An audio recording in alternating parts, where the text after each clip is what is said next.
बिस्मिल्लाहिर्रहमानिर्रहीम। अस्सलाम वालेकुम। आप देख रहे हैं K92 न्यूज़ और मैं हूं आपके मेज़बान तस्बीहा मजहर। शामिल करते हैं आज की अहम खबरें। जिला कोरंगी में बेशतर दूध की दुकानों पर गैर मयारी कम तोल के साथ सरकारी तय करदा नर्क 180 रुपये लीटर से ज़ायद 230 लीटर किलो कह के फरोख्त हो रहा है। जिला की इंतजामिया खामोश तमाशाई बनी आवाम के साथ होने वाला जुल्म देख रही है। आखिर डिप्टी कमिश्नर कोरंगी और इसके मातहत काम करने वाले असिस्टेंट कमिश्नर खामोश क्यों हैं? जब कभी असिस्टेंट कमिश्नर दूध की दुकानों पर सरकारी नर्क से ज़ायद दूध फरोख्त करने पर चंद दुकानदारों को पुलिस मोबाइल में बिठाकर असिस्टेंट कमिश्नर ऑफिस लाया जाता है, तो कुछ देर में दुकानदार के पीछे आने वाले हजरात असिस्टेंट कमिश्नर ऑफिस में मौजूद अमले से कामयाब मुज़ाकरात करके अपने बंदे को छुड़ाकर साथ ले जाते हैं। इसके बाद वो बेखौफ अपनी मर्जी के नर्क पर दूध फरोख्त कर रहा होता है।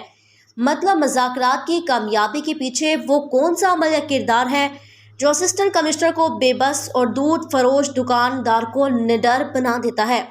रही बात नाकिस दूध की, तो इसकी जिम्मेदारी महकमा सिंध फूड डिपार्टमेंट की है।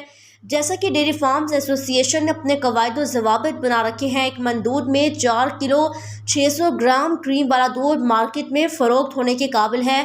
अगर दूध में इससे कम क्रीम पाई जाए तो मतलब दूध में पानी की मिलावट हो चुकी है, जो एक शरई और इंसानियत के लिहाज से एक शर्मनाक हरकत है, जिसे दूध नाकिस समझा जाता है। दूध में क्रीम की मिकदार चेक करने के लिए मुख्तलिफ जगहों मखसूस लेबॉर्ट्रीज मौजूद होती हैं, जहां पर दूध फरोश दुकानदार अक्सर दूध का नमूना ले जाकर इसमें क्रीम की मिकदार चेक करवाता है। अगर एक मन दूध में क्रीम की मिकदार 4 किलो 600 ग्राम से कम होती है तो डेयरी फार्म्स एसोसिएशन के कानून के मुताबिक बाड़ी वाले को भारी जुर्माना अदा करना पड़ता है।